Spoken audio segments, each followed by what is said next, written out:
Hello ladies and gentlemen, and movie lovers of all kind, and welcome back to the channel. As always, I am your host, Brett Murphy, and for today's video, I have a brand new ranking for you all, as I am going to be ranking all 13 of the DCEU movies. So this past weekend, Shazam! Fury of the Gods, also known as Shazam 2, hit our theaters. And I was originally considering not doing a ranking for the DCEU after the release of this movie, but then I thought to myself, if the Flash movie coming out in June is really supposed to reset everything, then is this potentially the last true DCEU movie before the Gunn Safran DC takeover? So with that thought in mind, and maybe I'm wrong because I like doing rankings anyway and it seems most of you out there enjoy them, I decided to do this one. So where does Shazam! Fury of the Gods land among the rest? Well, ladies and gentlemen, we're about to find out. Before I hop into the actual ranking itself, I just wanted to let you all know that I have an entire playlist dedicated to all of my ranking videos.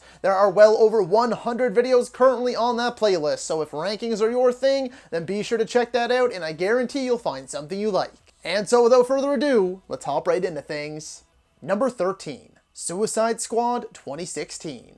Yeah, this one's pretty self-explanatory. It ends up here for fairly obvious reasons. I've gone on record numerous times now with every ranking of the DCEU I have done, saying that this is by far one of the biggest and worst examples of wasted potential, or I guess is it technically a best example, whichever word works better there. But regardless, this movie had a solid director, a phenomenal cast, and that first trailer that we got at Comic-Con looked very promising. I'm sure somewhere at some point there was a good movie here, but the final finished product is borderline atrocious. Number 12, Justice League 2017.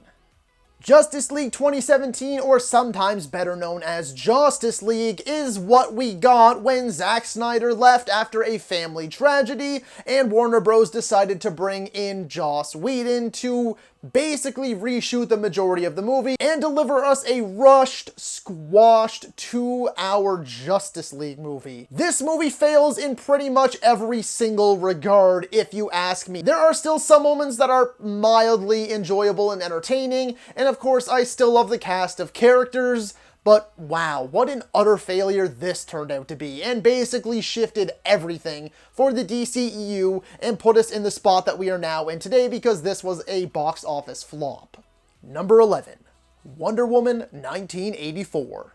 I really do hate to put this one so low. Like, it genuinely pains me on the inside because you are not going to see the first Wonder Woman for a good long while on this list. It had everything going for it. Everyone that was there for the first movie was returning for this sequel, but we had Kristen Wiig playing Cheetah and Pedro Pascal as our villains, and that was my biggest issue with the first Wonder Woman, was the villain, so I thought that was 110% going to be rectified here, but boy oh boy was I wrong. This movie disappointed me potentially more than any other in recent memory. It was just a letdown in every single conceivable way. The CGI was garbage for the majority of the movie, the action scenes were dull, and the story was just plainly and simply not good, to put it politely. Really, the only good moments from this movie were those new additions that I mentioned. I actually enjoyed Kristen Wiig and Pedro Pascal, and Gal Gadot, again, of course, as Wonder Woman, is magnificent. Chris Pine back as Steve Trevor was a bit weird, but I did enjoy his performance. Everything else just hurt me on the inside. Number 10, Birds of Prey.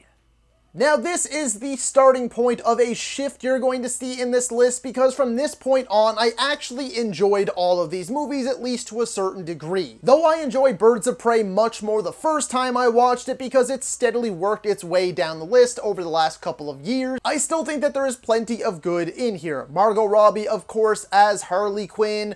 Really, actually, the cast is the main selling point for this one. I love Journey Smollett in here as Black Canary. I loved Mary Elizabeth Winstead as Huntress, and I adored Ewan McGregor as Black Mask and the way he portrayed this version of the character. The movie is gory, it is raunchy, it is funny. It just loses some points here and there because some of the storytelling gets a bit muddy. I found the action scenes to be a bit underwhelming because they were just a touch too over the top for what the movie was going for. And there were some other key areas that I wish wish they explored a bit more that they really didn't, so they played it a bit out there but a bit safe in some areas, and it kind of ended up being a mix and match of different ideas, and the execution sort of reflected that. Number 9. Black Adam.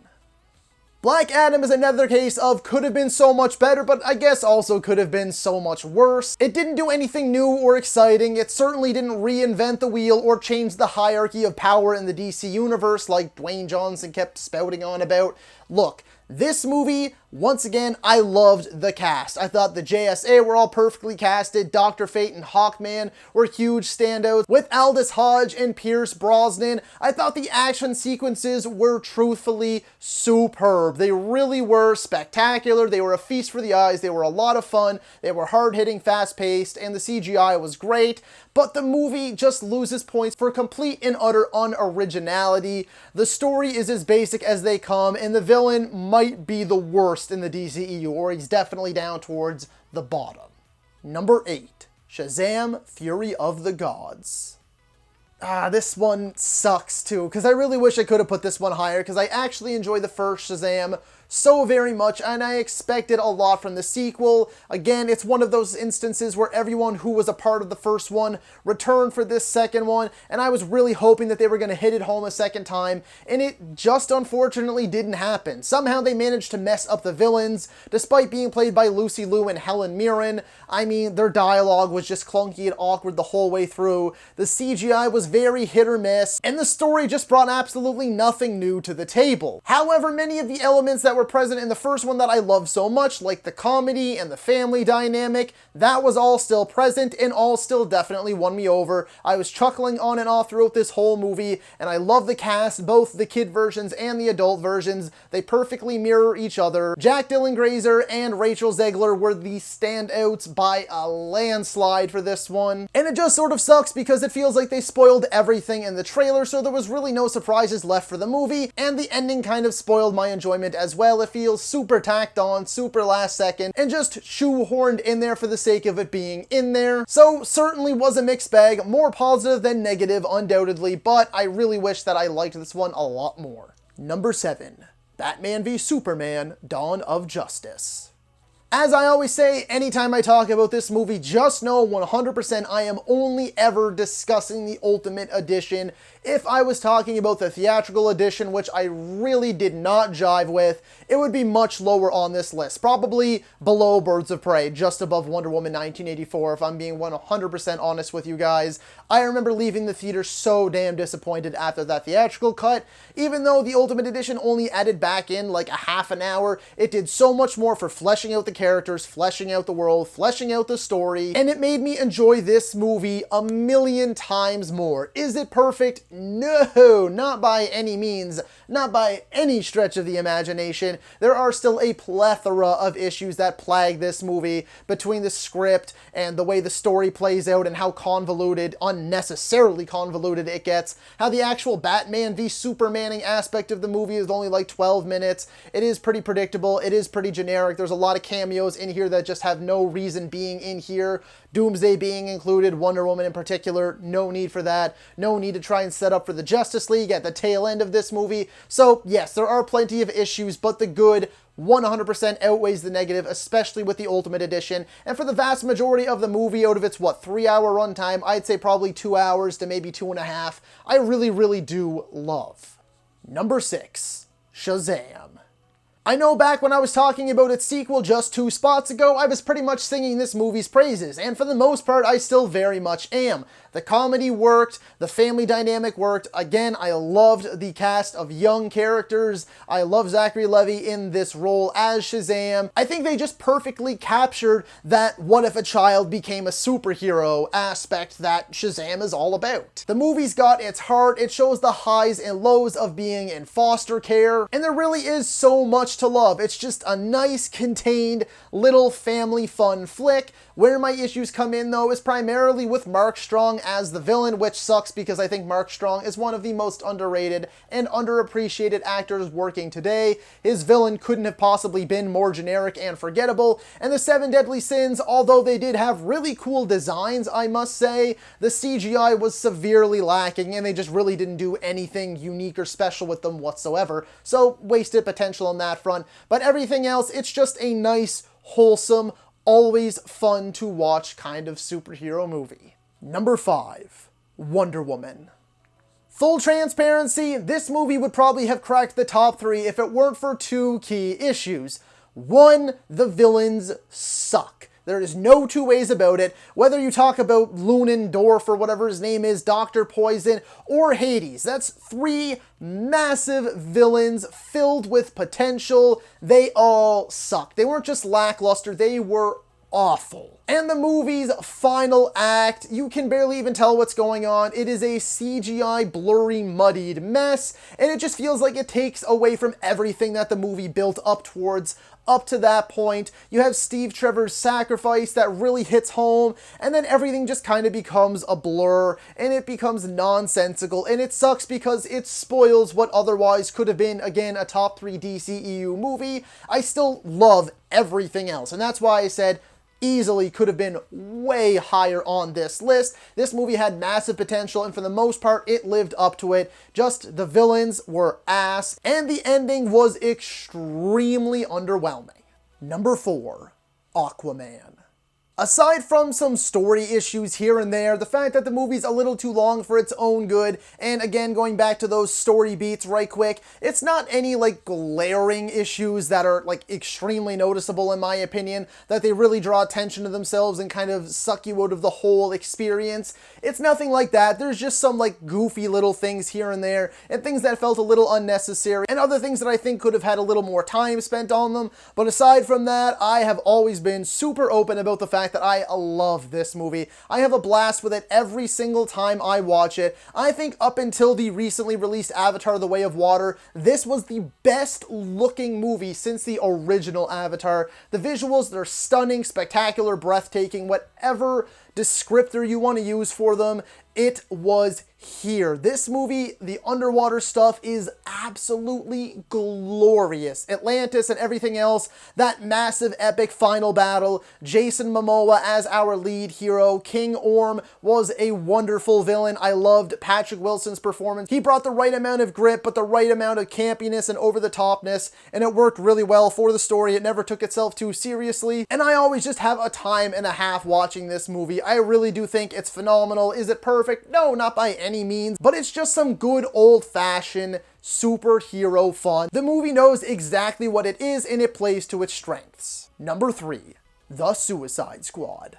This movie had no right to work anywhere near as well as it did. It has a cast of basically completely unknown characters unless you are a die-hard comic book fan. It did boast a cast of actors and actresses that everybody knows, and this movie fired on all cylinders and delivered on all fronts. This was James Gunn's first time working with DC. This movie delivers on the laughs, it delivers on the gore, it delivers on the heart. It's got a bit of everything. It's got some over-the-top, ridiculous comic book movie moments, it's got some deeper character moments, and it's got some truly heartbreaking moments. Like the bit where Rick Flag bites the dust thanks to Peacemaker, that one always gets me, and I thought it was executed flawlessly. Everything with Ratcatcher in the end, even the final lines of Starro, all of that. It's just, James Gunn is a master, and that's why I am so hopeful for the future of DC, because he knows how to blend all of it. He gets these characters, he gets these worlds, and it is on full display here. He showcased to the world what he was capable of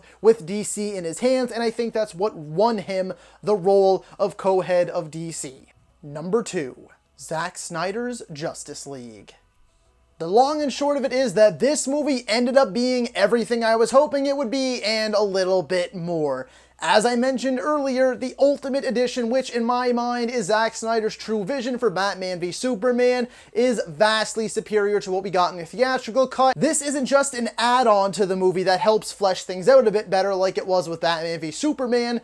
Justice League 2017 and Zack Snyder's Justice League are two completely different versions. They're basically two completely different movies. There are some things and some scenes that carry over here and there, but the tone is completely different. The placement is completely different. Everything about it is truthfully and honestly different. I was worried when this movie was over 4 hours long, but I love and appreciate every single second of this movie. I really don't have any negatives with it. I guess you could say the length is a bit of a negative, but it's chopped up into chapters, so you can even watch it as like a mini series if you'd prefer. I think this movie, top to bottom, is marvelous. The villains are better. The characters have much deeper arcs. They have way better shining moments. Everything about this movie, again, top to bottom, side to side, left to right, here to there, whatever way you want to phrase it, in my honest opinion, this movie is epic in every conceivable way of the word, and it is a 10 out of 10 for me. Look, I'm not going to be jumping on the train of sell the Snyderverse to Netflix or whatever, because it's just not going to happen. And although this ends on a cliffhanger, which I guess is really my only negative with the movie, there's a few little add-ons, and it feels like the movie takes a little long to end, but everything else aside from that, I love and adore. Number 1, Man of Steel. Yes, I know you might be a little bit shocked at this one, but in my humble and very honest opinion, the movie that started the DCEU, that kicked everything off, is still its best. It has the best action sequences.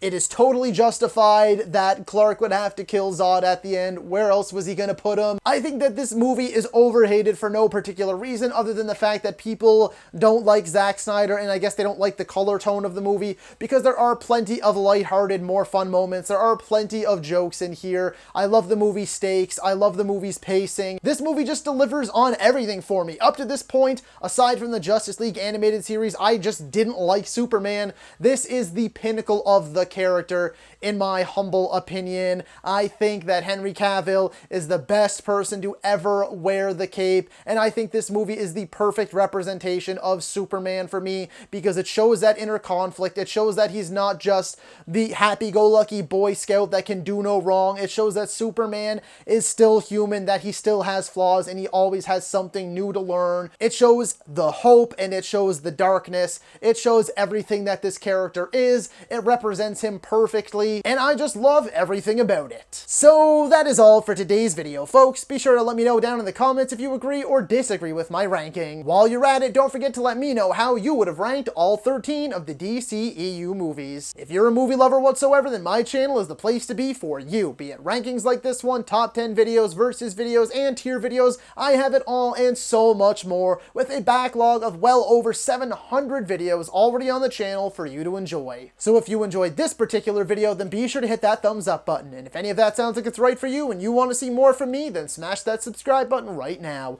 While you're at it, don't forget to ring that little bell icon. That way you can be notified about all of my latest uploads. And as always, stay safe. Thank you so much for watching.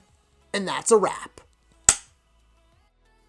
Hey you, yeah you, if you made it this far, just know I appreciate you. And while you're here, consider hitting that subscribe button.